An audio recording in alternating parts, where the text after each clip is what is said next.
and PCTV family. Thank you so much for coming back to my favorite space. You just don't know how happy you make me feel time and time again.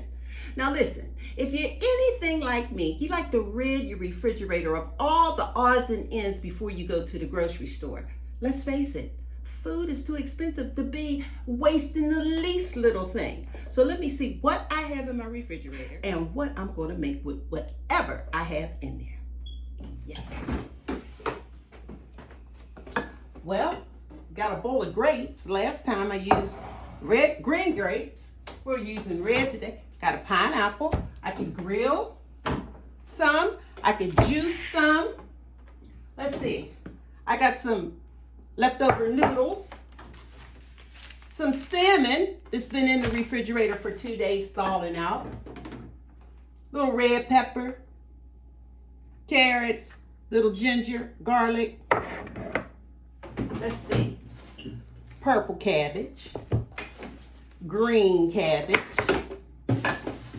Onions, red and yellow, some mushrooms, okay, and mayo. I'll get a little bit of that, the rest of that out. A little bit of dill relish, okay. Got a little lemon. So let's see what I could do with everything I got on the table.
One, Jay? Cheers. Cheers. To good health. To good health.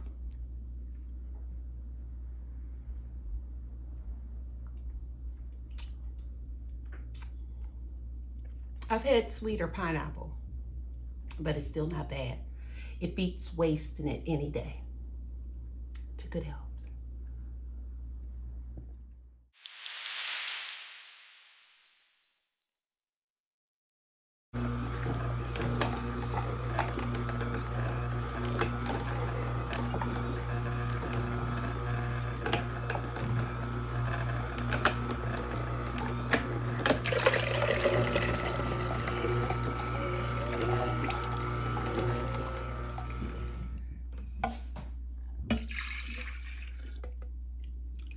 Fresh grape juice.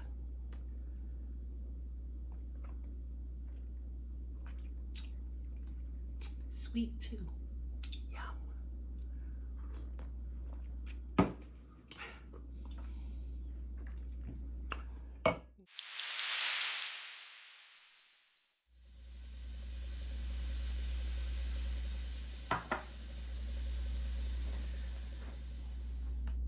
Well, and here I thought I had every gadget I want and every gadget I needed in my kitchen. And here my sister Pam sends me a pineapple ring maker. It just made making pineapple rings a whole lot easier. Pam, I love it. Thank you so much for thinking about me. And for anybody out there who want to intensify the flavor of your fruit, just grill it. Grilling your fruit allows it to caramelize and all those good natural sugars come to the surface, and all you got to do is bite into it. Now first, I'm going to just slather just a little bit of olive oil on it. This just helps it from sticking to the pan. After all, I do want to see those grill marks. Next, you want to make sure your grill or your pan is extremely hot. You want to see the steam or the smoke coming from them. You want to grill them on each side for about 2 minutes.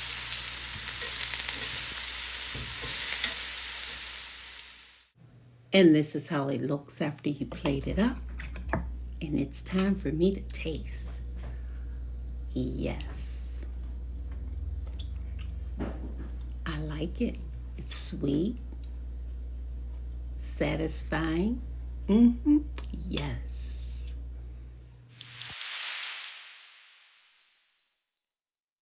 When it comes to making salmon burgers, I like using fresh. I make sure it's skinless and then I chop it up as opposed to using the food puree or the food processor until it looks like this. After I get it all chopped up and put it in a bowl, I like to season it with a little bit of salt, a little bit of pepper, your fresh herbs. I had parsley. I chopped up some red peppers. You could use green peppers, yellow peppers. Yellow onion. I'm grating in some ginger. The ginger is supposed to take it to another level. It just complements everything in your bowl.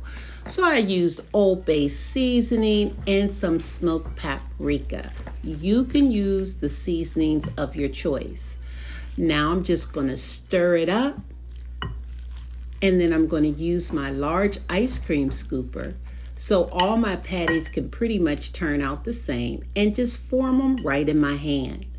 Now these patties are going to have to go into the refrigerator for about 15 minutes so they can firm up before you actually put them in the frying pan. So now my pan is hot. I put a little olive oil in the pan so my burgers doesn't stick.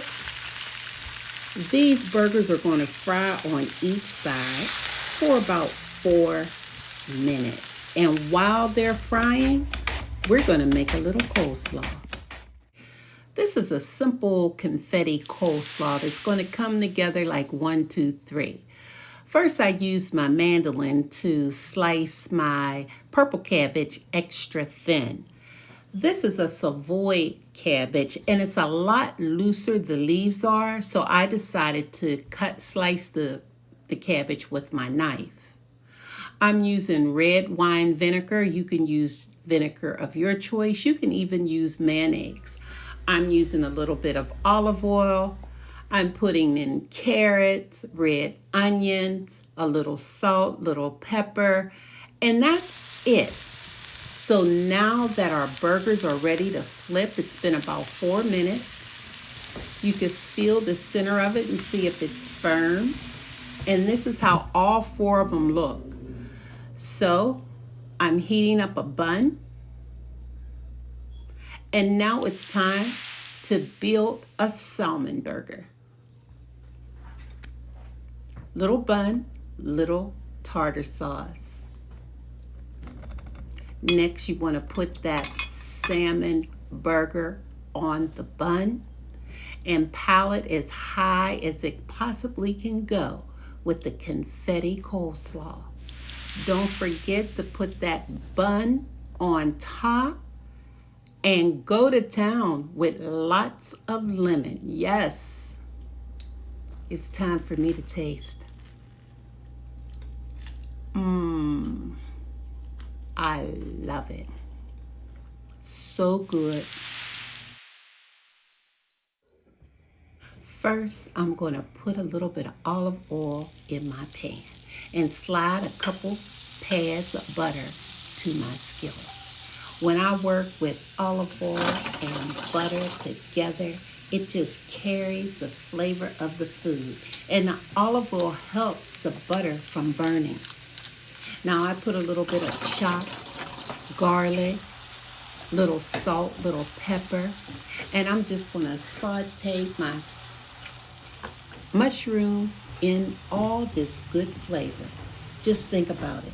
The butter is so smooth and creamy, and when I add this dairy richness that no oil can match, olive oil just provides a unique flavor and aroma. Ooh, ooh, ooh, ooh, ooh. Together, the flavor is undeniable. It's time to plate it up. Yes. All the rich pasta, portobello mushrooms, butter and garlic. Now, if I had some Parmesan cheese, now would be the time to shred it on there or grate it on there, okay?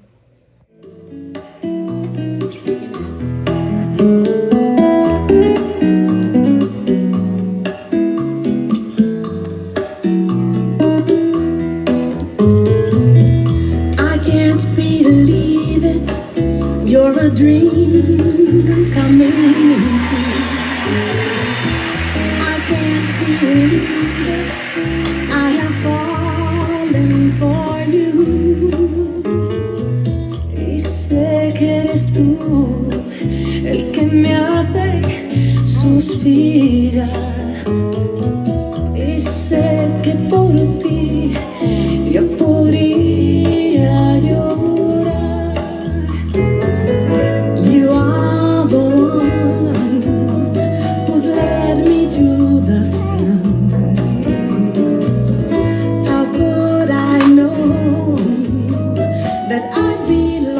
Without you. So there you have it, good people. I rid my refrigerator of all the odds and ends. I made a mushroom pasta. I made salmon with confetti coleslaw to go on top. I had pineapples. I juiced grapes. I grilled pineapples.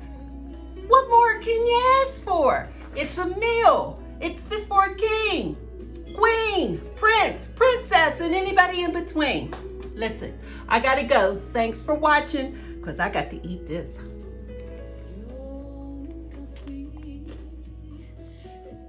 And don't you ever forget, the new sexy is being healthy, baby. TAGGS.